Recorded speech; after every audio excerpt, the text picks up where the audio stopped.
നമസ്കാരം. നമ്മുടെ ഇഷ്ടവിശേഷമായ അഡ്വക്കേറ്റ് അഞ്ജലിയുടെ ഒരു അടിപൊളി വിശേഷമായിട്ടാണ് വന്നിരിക്കുന്നത്. അപ്പോൾ എല്ലാവർക്കും നല്ലൊരു ദിവസം ആശംസിച്ചുകൊണ്ട് തന്നെ വിശേഷത്തിലേക്ക് പോകാം.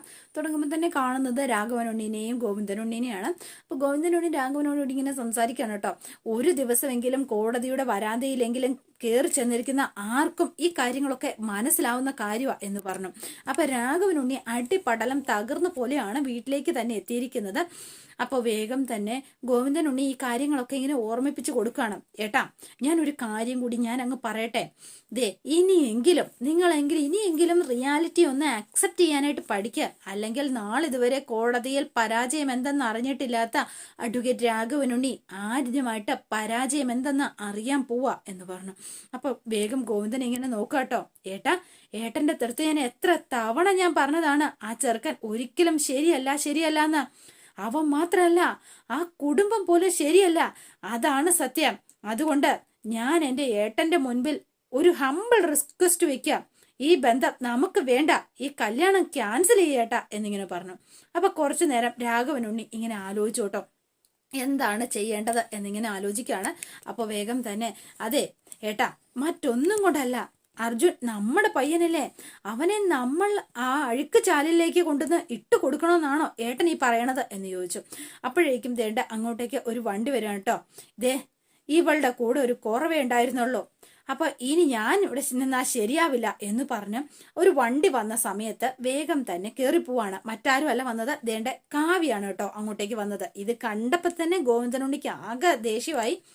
അപ്പൊ നേരെ കാവ്യ അങ്ങോട്ടേക്ക് വന്നു. അപ്പൊ നന്ദിനിയും അതുപോലെ തന്നെ നമ്മുടെ അനുപമയും ഒക്കെ കൂടെ വരും കേട്ടോ.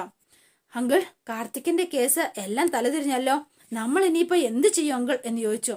അത് എന്നോടാണോ ചോദിക്കുന്നത് എന്ന് ചോദിച്ചു രാഘവനുണ്ണി. കേസിൽ കൂട്ടുപ്രതിയായ അല്ലെങ്കിൽ അവന്റെ സ്വന്തം കൂട്ടുകാരനെ പോലും കൂട്ടി നിർത്താൻ പറ്റാത്ത അവനെ പിന്നെ രക്ഷിക്കാൻ ഞാനല്ല, സാക്ഷാൽ ദൈവം തമ്പുരാൻ വിചാരിച്ചാൽ പോലും സാധിക്കില്ല. Karthik is A very introvert എന്നിങ്ങനെ പറയാം കേട്ടോ. ഏത് കേസിലും ഒരു വക്കീലിന് ഉപദേശം നൽകാൻ മാത്രമേ സാധിക്കുള്ളൂ. അതനുസരിച്ച് നിൽക്കേണ്ടത് നിൽക്കാനും മാറേണ്ടത് മാറ്റാനും കളിക്കേണ്ടടുത്ത് കളിക്കാനും വിവേകം കാണിക്കേണ്ടത് കക്ഷികളാ. അല്ലാതെ എല്ലാം മൊത്തം വക്കീൽ ഉണ്ടാക്കി കൊടുക്കും എന്ന് കരുതുന്നത് മണ്ടത്തരവാ, ആനമണ്ടത്തരം. അങ്കിളെ, ഞാൻ രാഘവേട്ട എന്ന് വിളിച്ച് നന്ദിനി. എന്താ രാഘവേട്ട ഇത്? ഇവളോട് ഇങ്ങനെ, കാവ്യമോളോട് എന്തിനാ ഇങ്ങനെ ചൂടാവുന്നത്? എന്താ മോളെ, എന്തു പറ്റി എന്ന് ചോദിക്കുകയാണ് കേട്ടോ. ആന്റി, ഞാൻ കാർത്തിക്കിന്റെ കേസുമായി ബന്ധപ്പെട്ട കാര്യം സംസാരിക്കായിരുന്നു, അപ്പോഴാ അങ്കിള് ദേഷ്യപ്പെട്ടത് എന്ന് പറഞ്ഞു. സാരമില്ല, ടെൻഷൻ വന്നപ്പോ അങ്കിൾ എന്തോ ഇൻഡിവിജ്വൽ പറഞ്ഞതാ, കാവ്യ അത് കാര്യാക്കണ്ട, വിട്ടുകളാ എന്ന് പറഞ്ഞ അനുപമ.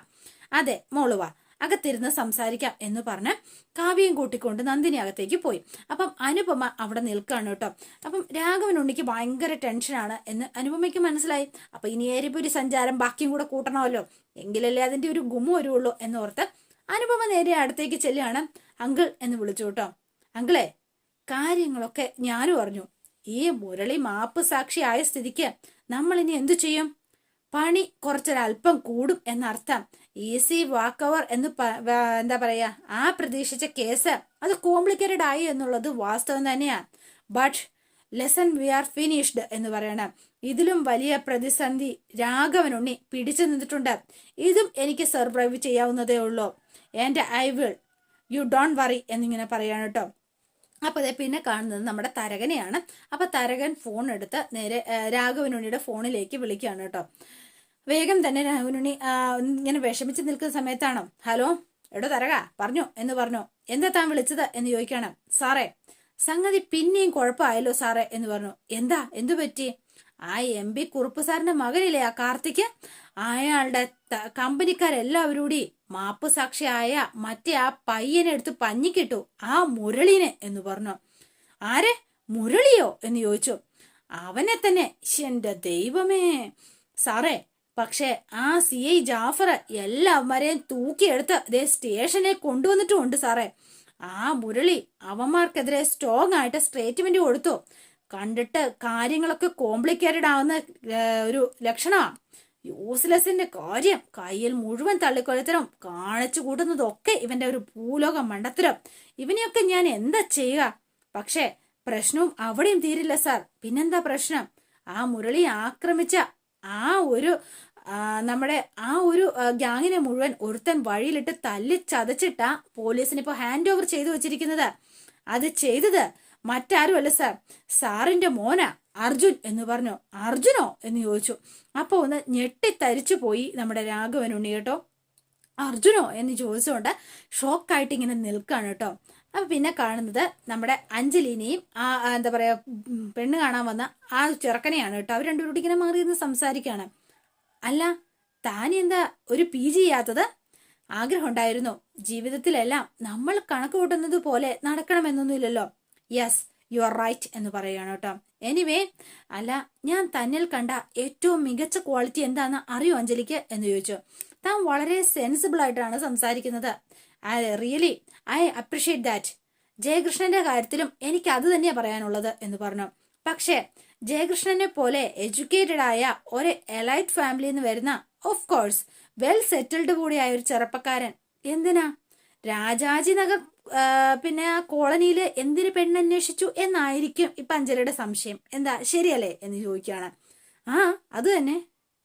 പക്ഷെ താനായിരിക്കും എന്റെ പെണ്ണെന്ന് ദൈവം ചിലപ്പോൾ നേരത്തെ എഴുതി വെച്ചിട്ടുണ്ടാവും. അങ്ങനെയും നമുക്ക് ചിന്തിക്കാലോ എന്ന് ചോദിച്ചു. എന്നിട്ട് അഞ്ജലി ഒന്ന് ചിരിക്കാണ് കേട്ടോ, പൊട്ടിച്ചിരിക്കാണ്. അല്ല, താൻ എന്താടോ ഇങ്ങനെ ചിരിക്കുന്നത്? അല്ല, ഈ ദൈവത്തിനെ ജയകൃഷ്ണൻ ഒരു പെണ്ണിനെ അന്വേഷിക്കുന്ന സമയത്ത് ആ മിഡിൽ ഈസ്റ്റിലെ യുദ്ധം ഒന്ന് അവസാനിപ്പിച്ചുകൂടായിരുന്നോ എന്നൊരു തോന്നൽ. കുറഞ്ഞ പക്ഷം നമുക്ക് പാചകവാദമെങ്കിലും സമയത്ത് കിട്ടുമായിരുന്നല്ലോ. അതാ ഞാൻ ഉദ്ദേശിച്ചത്, അതിനാ ചിരിച്ചത്. അതെ, തന്റെ സെൻസ് ഓഫ് ഹ്യൂമർ ഒക്കെ ഞാൻ സമ്മതിച്ചു തന്നിരിക്കുന്നു. ഹാൻഡ്സ് ഓഫ് എന്ന് പറഞ്ഞു കേട്ടോ. അപ്പോ നമ്മൾ ഈ പെണ്ണും ചെറുക്കനും മാറി നിന്ന് സംസാരിക്കുന്നത് സൈക്കോൾ ജനാധിപത്യം അവസാനിച്ചെങ്കിൽ അകത്തേക്ക് കയറായിരുന്നു. പിന്നെന്താ, എന്നാ പ്ലീസ് എന്ന് പറഞ്ഞുകൊണ്ട് നേരെ അകത്തേക്ക് അഞ്ജലി ജയകൃഷ്ണനെ കൂട്ടിക്കൊണ്ട് പോവുകയാണ് കേട്ടോ. അപ്പം ബാക്കി എല്ലാവരും ഇങ്ങനെ സംസാരിച്ചുകൊണ്ടിരിക്കുകയാണ്. അപ്പം ഭയങ്കര ഹാപ്പി ആയിട്ടാണ് രണ്ടുപേരും വരുന്നത് കണ്ടത്. അപ്പം അല്ല, അപ്പോ പയ്യൻ പെണ്ണനും എത്തിയല്ലോ, എന്താ കാര്യങ്ങളൊക്കെ എന്നിങ്ങനെ ചോദിക്കുകയാണ്. അപ്പൊ ആകെ സങ്കടത്തില്, എന്താ മോനെ സംസാരിച്ചിടത്തോളം കാര്യങ്ങളൊക്കെ ബോധ്യപ്പെട്ടോ? വാട്ട്സ് യുവർ ഒപ്പീനിയൻ എന്നിങ്ങനെ ചോദിക്കുകയാണ്. ഞാൻ ഓക്കെ ആണ് അച്ഛാ, പക്ഷേ ഫൈനൽ ഡിസിഷൻ എടുക്കേണ്ടത് പെൺകുട്ടിയാണല്ലോ, അതാ ഞാൻ ചോദിക്കാനുള്ളത് എന്ന് പറഞ്ഞു. സോ ലെറ്റ് ഹർ ഡിസൈഡ് എന്ന് പറഞ്ഞു. അതിപ്പോ പെണ്ണുങ്ങൾ എന്ത് തീരുമാനിക്കാനാ എന്ന് ചോദിക്കുകയാണ് അയാളോടനെ തന്നെ. അല്ല, പയ്യനും പെണ്ണിനും ഓക്കെ ആണെങ്കിൽ കാര്യങ്ങൾ കാരണവർ തന്നെ തീരുമാനിക്കും. പിന്നെ ഡീല് നമ്മൾ തമ്മിലാ അല്ലേ മിസ്റ്റർ ശിവരാമകൃഷ്ണൻ എന്നിങ്ങനെ ചോദിക്കുകയാണ് കേട്ടോ. അപ്പം ഇവർ എന്തോ ഒരു രസമില്ലാത്തൊരു വർത്തമാനമാണ് എന്ന് തോന്നി. നിങ്ങളുടെ കുട്ടിക്ക് നിങ്ങൾ എന്താ നൽകാൻ ഉദ്ദേശിക്കുന്നതെന്ന് നിങ്ങൾ അങ്ങ് വ്യക്തമാക്കുക. So that we can let the final decision for let to me എന്നിങ്ങനെ പറയണം. അപ്പൊ വേഗം തന്നെ ജയകൃഷ്ണൻ അച്ഛ എന്ന് വിളിച്ചു കേട്ടോ. അച്ഛൻ എന്താ പറയുന്നത്? എക്സ്ക്യൂസ് മീ, ആ പറഞ്ഞത് എനിക്ക് മനസ്സിലായില്ല എന്ന് പറഞ്ഞു അഞ്ജലി. അതിനിപ്പോ എന്ത് മനസ്സിലാക്കാനിരിക്കുന്നു കുട്ടി? അല്ല, യൂണിവേഴ്സിറ്റി രജിസ്ട്രാറായി റിട്ടയർഡായ ഡോക്ടർ ഗോപാലകൃഷ്ണന്റെയും പ്രൊഫസർ മാലതിയുടെയും മകളാണ് ഈ പറയുന്ന ജയകൃഷ്ണൻ. അതുകൊണ്ട് ആ സ്ഥിതിക്ക് പിന്നെ പറയേണ്ട കാര്യമില്ലല്ലോ. By profession he's an engineer and reputed family, പിന്നെ സർക്കാർ ഉദ്യോഗസ്ഥൻ കൂടിയാണ് എന്ന് പറഞ്ഞു. അപ്പൊ ഇയാളുടെ പോക്ക് എങ്ങോട്ടാന്ന് അഞ്ജലിക്ക് മനസ്സിലായി. ഇത് എന്താണ് പറയാൻ ഉദ്ദേശിക്കുന്നതെന്ന് മനസ്സിലായി. അതെ, ആ സ്ഥിതിക്ക് ആ നിലയ്ക്ക് വിലയ്ക്കും ആ ഒരു നിലയ്ക്കുള്ള ബന്ധമല്ലേ ഞങ്ങളുടെ കുടുംബത്തിൽ നിന്ന് ഞങ്ങളും ആലോചിക്കുക അല്ലെങ്കിൽ ആഗ്രഹിക്കുക എന്ന് പറഞ്ഞു. വാ വിളിഞ്ഞ് നിൽക്കുകയാണ് നമ്മുടെ എന്താ പറയാ ശാരദ. അല്ല, എന്താ വേണ്ടതെന്ന് വെച്ചാൽ നിങ്ങൾ ആലോചിച്ച് പറ.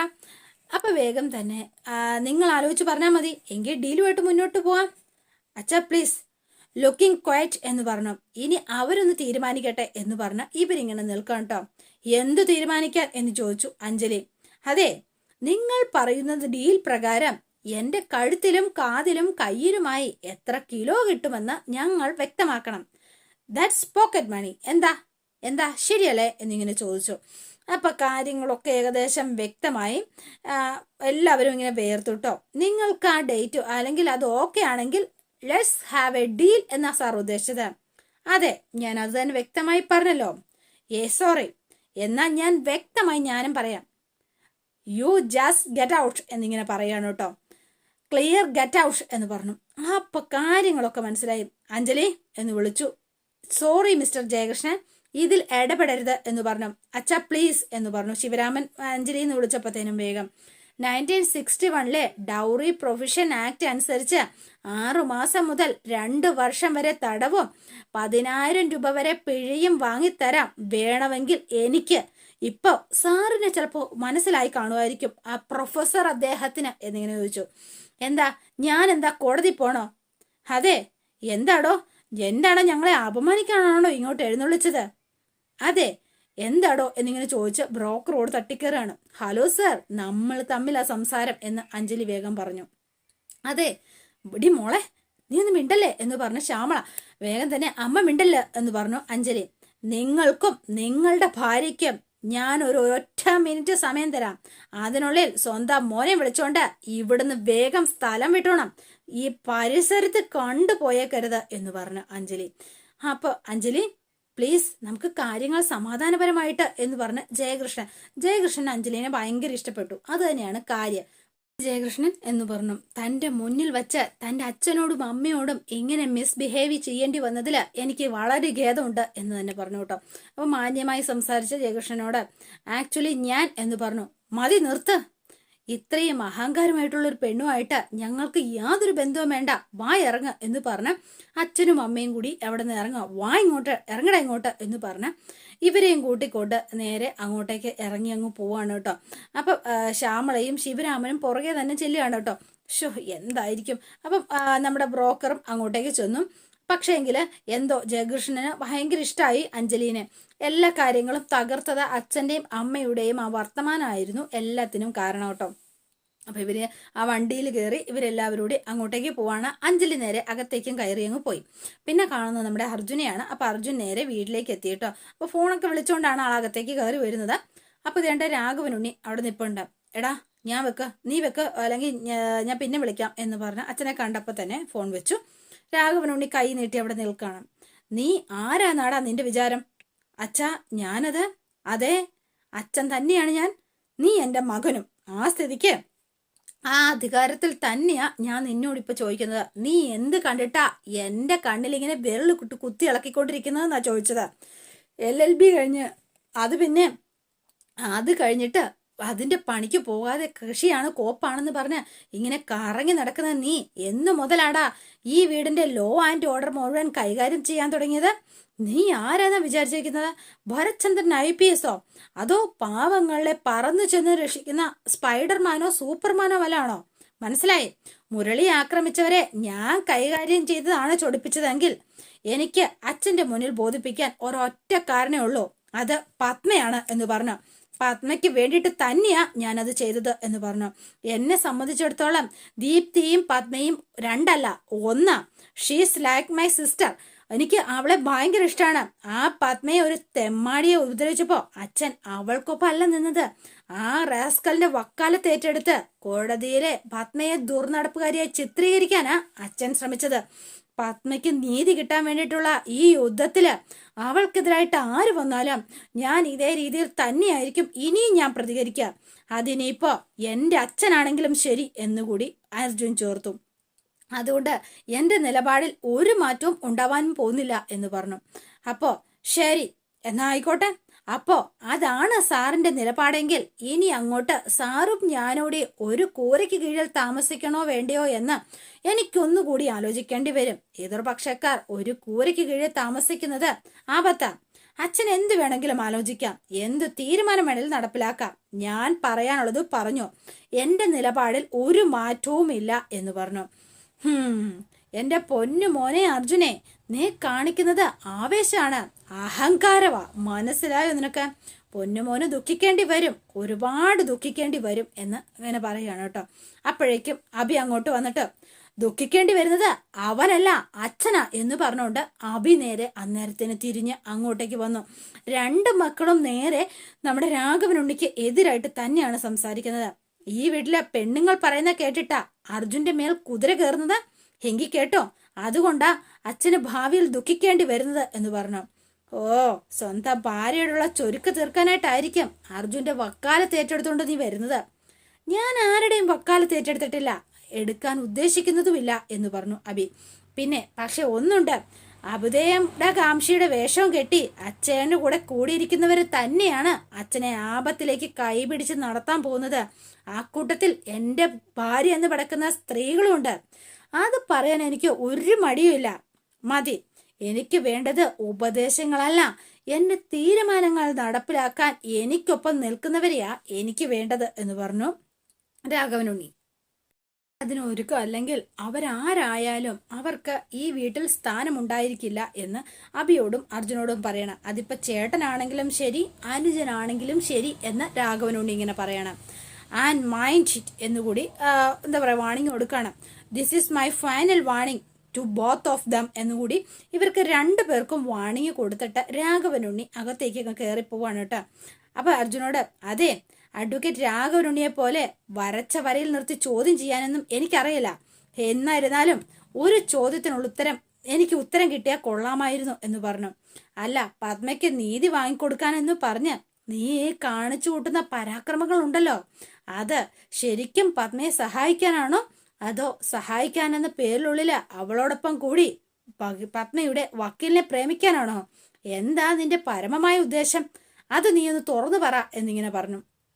അപ്പം അർജുൻ ആകെപ്പെട്ടിങ്ങനെ നിൽക്കുകയാണ് അബിയുടെ ചോദ്യത്തിന് മുന്നിൽ. അബിക്ക് അതാണ് അറിയേണ്ടിയിരുന്നത്. അഞ്ജലി തൻ്റെ പെണ്ണാണ്, അപ്പം അഞ്ജലിനെ തനിക്ക് മാത്രമേ കിട്ടാവൂ എന്നുള്ളൊരു വാശിയാണ് അബിക്ക്. അപ്പം ചേട്ടനും അനിയനും തമ്മിലുള്ള അല്ലെങ്കിൽ ചേട്ടൻ സ്നേഹിച്ചത് ഇവളെ അല്ലെങ്കിൽ അഞ്ജലിനെയാണ് എന്നുള്ള കാര്യം അർജുൻ അറിയില്ല. പിന്നെ കാണുന്നത് നമ്മുടെ അഞ്ജലിനെയാണ്. അപ്പം അഞ്ജലി ഫോണൊക്കെ നോക്കി നമ്മുടെ രാജീവിൻ്റെ ഫോട്ടോ ഒക്കെ നോക്കി ആളിങ്ങനെ ആസ്വദിച്ചിങ്ങനെ നിൽക്കുകയാണ് കേട്ടോ. ഓരോ ഫോട്ടോയൊക്കെ കണ്ടിങ്ങനെ ഇരിക്കുന്നു. അപ്പം എന്താ സന്തോഷം. അപ്പം ആ കല്യാണവും മുടങ്ങി താൻ ആഗ്രഹിച്ച പോലെ കാര്യങ്ങളും നടന്നു. അപ്പം എന്താ പറയുക, ഓരോ റീൽസും അതിനിടയ്ക്കുള്ള ആ ഓരോ വീഡിയോസും ഒക്കെ ഇങ്ങനെ നോക്കി കണ്ടുകൊണ്ടിരിക്കുകയാണ്. അപ്പോഴേക്കും നമ്മുടെ അഞ്ജലിയുടെ ഫോണിലേക്ക് ഒരു കോള് വരികയാണ്. പോലീസ് സ്റ്റേഷനിൽ നിന്നാണ് കേട്ടോ വിളിക്കുന്നത്.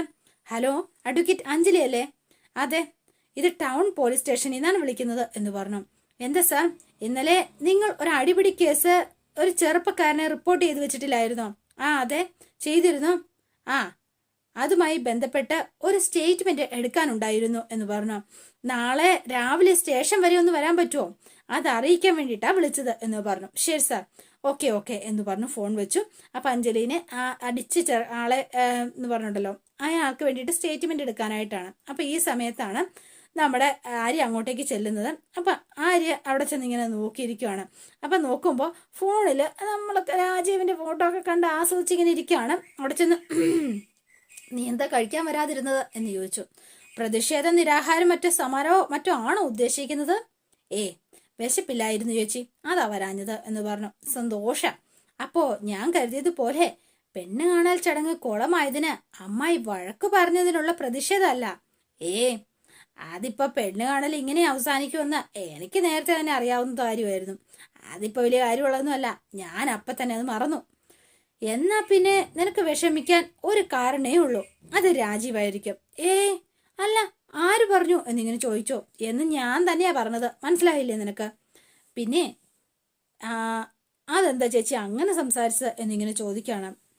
ചേച്ചി ഒന്ന് പോയേ, ചുമ്മാ ആവശ്യമില്ലാത്ത കാര്യം സംസാരിക്കാതെ എന്നിവ പറയുകയാണ്. അഞ്ജലി വേഗം തന്നെ, മോളെ അഞ്ജലി, കാര്യം നീ വക്കീലൊക്കെ തന്നെ ആയിരിക്കും. കോടതിയിൽ അത്യാവശ്യം വാദിച്ചു നിൽക്കാനും പിന്നെ തെരുവിൽ 2 മല്ലന്മാരോട് ഫൈറ്റ് ചെയ്ത് നിൽക്കാനും നിനക്ക് ചിലപ്പം കഴിയുമായിരിക്കും. പക്ഷേ വീട്ടിലുള്ളവരോട് കള്ളം പറഞ്ഞ് പിടിച്ചു നിൽക്കാനേ എൻ്റെ പൊന്നു മോളെ അഞ്ജലി, ആ കോഴ്സ് ഇനിയും നീ പാസ്സായിട്ടില്ല എന്നുള്ള സത്യം. പ്രത്യേകിച്ച് ഇന്ദിരാദേവിയുടെ മകളായ എന്നോട്. മനസ്സിലായി നിനക്ക്? ഈ ആര്യച്ച് എന്തൊക്കെയാ പറയണത്? ഞാൻ എന്ത് കളാ പറഞ്ഞത്? മതി, ഞാൻ പറയുന്നത് നീ സീരിയസ് ആയിട്ടൊന്ന് കേക്ക്. നിനക്ക് മുന്നിൽ ഉത്തരം കിട്ടാതെ നിൽക്കുന്ന ഒരു ചോദ്യമുണ്ട്. രാജീവ് എന്തിന് നീയുമായിട്ടുള്ള കല്യാണത്തിന് താല്പര്യമില്ല എന്ന് പറഞ്ഞ് ഇറങ്ങിപ്പോയത് എന്നല്ലേ നിന്റെ സംശയം? ആ റിജക്ഷന്റെ കാരണമാണ് നിന്നെ അലട്ടുന്ന പ്രശ്നം. എന്താ ശരിയല്ലേ എന്നിങ്ങനെ ചോദിക്കണം. എങ്കിൽ അതിനുള്ള മറുപടി നൽകാൻ രാജീവ് തന്നെ നിന്നെ വന്ന് കാണുകയും സംസാരിക്കാനും ശ്രമിച്ചു. നിന്നെ ഒന്നിലധികം തവണ വിളിച്ചു. എന്നിട്ട് പോലും പക്ഷെ ഒഴിഞ്ഞു മാറിയത് നീയായിരുന്നു. അത് തെറ്റായി പോയി എന്ന് മാത്രമേ ഞാൻ പറയൂ എന്ന് ആര്യ പറയണം. നേരത്തെ നിന്നോട് പറഞ്ഞത് തന്നെ ഞാൻ ആവർത്തിക്കാം. പരസ്പരം സംസാരിച്ച തീരാത്ത ഒരു പ്രശ്നവും നിങ്ങൾക്കിടയിൽ സംഭവിച്ചിട്ടില്ല, ഇനി സംഭവിക്കാനും പാടില്ല. അത് ഇനിയെങ്കിലും നീ മനസ്സിലാക്കും എന്നാണ് എൻ്റെ ഒരു പ്രതീക്ഷ എന്ന് പറഞ്ഞു ആര്യ. പിന്നെ ദേ ഒരു കാര്യം പറഞ്ഞേക്കാം. അപ്പൊ ദേണ്ട ഇന്ദിര അന്നേരത്തിന് അങ്ങോട്ടേക്ക് വന്നു വേഗം തന്നെ. ഓ ഇവിടെ ഇരിപ്പുണ്ടായിരുന്നു രണ്ടും കൂടെ. അല്ല മോളെ, അല്ലടി കൊച്ചേ, എനിക്കറിയാൻ പാടില്ലാത്തോണ്ട് ചോദിക്കാ. നിന്നെ ഈ പെണ്ണ് കാണാൻ ആള് വരും എന്ന് പറയുമ്പോ നിന്റെ ഈ കാളിനടിയിൽ നിന്ന് എന്താ ചൊറിഞ്ഞു കയറുവോ? അതിനെന്തെങ്കിലും പ്രശ്നമുണ്ടോ? അതോ നമ്മളോടൊന്നെങ്കിലും പറയാത്ത വല്ലാത്ത സൂക്കേട് നിനക്കുണ്ടോ എന്ന് ചോദിച്ചോ. അല്ലമ്മായി ഞാൻ എന്താന്ന് അമ്മായി എന്ന് ചോദിച്ചു. അന്ന് നീ ഈ പെങ്കൊച്ചിനെ കാണാൻ ഒരു കൂട്ടർ വന്നപ്പോ ഇവളെ ഇവിടുന്ന് നീ ചാടിച്ചോണ്ട് പോയി. ഇപ്പൊ ഇതേണ്ട അമ്മേ, അത് ഞാൻ പറഞ്ഞിട്ട് അന്ന് അഞ്ജലി അങ്ങനെ ചെയ്തത്. ആയിക്കോട്ടെ, എന്നാലും നിന്നെ ഇവള് ചാടിച്ചില്ലേ, ഞാനതാ ഉദ്ദേശിച്ചത്. പിന്നെ അതിനുശേഷം ഇപ്പൊ ഇത് അവൾക്ക് തന്നെ ഒരു ആലോചന വന്നപ്പോ പിന്നെയും അവൾക്ക് കൃമിയുടെ ഇളകി. എന്നിട്ട് അവൾ എന്താ ചെയ്തത്? ശ്യാമള പറഞ്ഞപ്പോഴാ കാര്യങ്ങളൊക്കെ ഞാൻ അറിഞ്ഞത്. എടി കൊച്ചെ, ഞാൻ എപ്പോഴും പറയുന്നത് തന്നെ ഇപ്പോഴും ഞാൻ ആവർത്തിക്കുക. ദേ കയ്യിലെ 5 നയാ പൈസ ഇല്ലാത്തവർ പറഞ്ഞിട്ടുള്ള പണിയല്ല ഈ ആദർശം പറച്ചില്. അത് നീ ആദ്യം മനസ്സിലാക്ക്. പിന്നെ അതിന് പുറത്തു നിന്നുള്ള ഉദാഹരണം ഒന്നും തപ്പിപ്പോണ്ട കാര്യമില്ല. ദേ അകത്തിരിപ്പുണ്ട് നിന്റെ ബെസ്റ്റ് ഉദാഹരണം അച്ഛൻ തന്നെ എന്ന് പറഞ്ഞു. അമ്മേ നിർത്ത് എന്ന് പറഞ്ഞ ആര്യ. മതി, ഇതോടെ ഞാൻ അങ്ങ് നിർത്തി, എന്താ പോരെ? പിന്നെ പക്ഷെ ഒരൊറ്റ കാര്യം ഞാൻ നിന്നോടങ്ങ് പറഞ്ഞേക്കാം. കൂടുതൽ ആദർശത്തിന്റെ അസ്ഥിത വന്നാല് ഒടുവിൽ ശിവരാമൻ മാനത്തിരിക്കുന്നതൊക്കെ ഇരിക്കുന്നത് പോലെ നിനക്കും ഇരിക്കേണ്ടി വരും. അത്ര തന്നെ. ഡി നീ ചെന്ന് കിടക്കടി. എന്താ നിനക്ക് ഉറങ്ങാൻ സമയമായില്ലേ? വരാൻ നോക്കടി ഇങ്ങോട്ട് എന്ന് പറഞ്ഞോണ്ട് നേരെ ആര്യയുടെ നേരെ ചാടിത്തുള്ളിയിട്ട് നമ്മുടെ ഇന്ദിര അകത്തേക്ക് കയറി അങ്ങോട്ടേക്ക് പോവാണ് കേട്ടോ. അപ്പൊ പുറകെ തന്നെ ആര്യയും അങ്ങോട്ടേക്ക് പോയി. അപ്പൊ അഞ്ജലി ഇങ്ങനെ ഓരോ കാര്യം ഇങ്ങനെ ആലോചിച്ച് ഇങ്ങനെ ഇരിക്കുകയാണ് കേട്ടോ. അപ്പൊ അതോടെയാണ് ഇന്നത്തെ വിശേഷം അവസാനിക്കുന്നത്. നാളത്തെ വിശേഷം ഇതിലും ഗംഭീരമാണ്. അപ്പൊ എല്ലാവരും വെയിറ്റ് ചെയ്യുക. ഇഷ്ടപ്പെട്ടുവെങ്കിൽ ലൈക്ക് ചെയ്യാനും ഷെയർ ചെയ്യാനും സബ്സ്ക്രൈബ് ചെയ്യാനും ഹൈപ്പ് ചെയ്യാനും മറന്നുപോലെ പുതുപുത്തൻ വിശേഷമായിട്ട് എത്താം. Bye and see you again.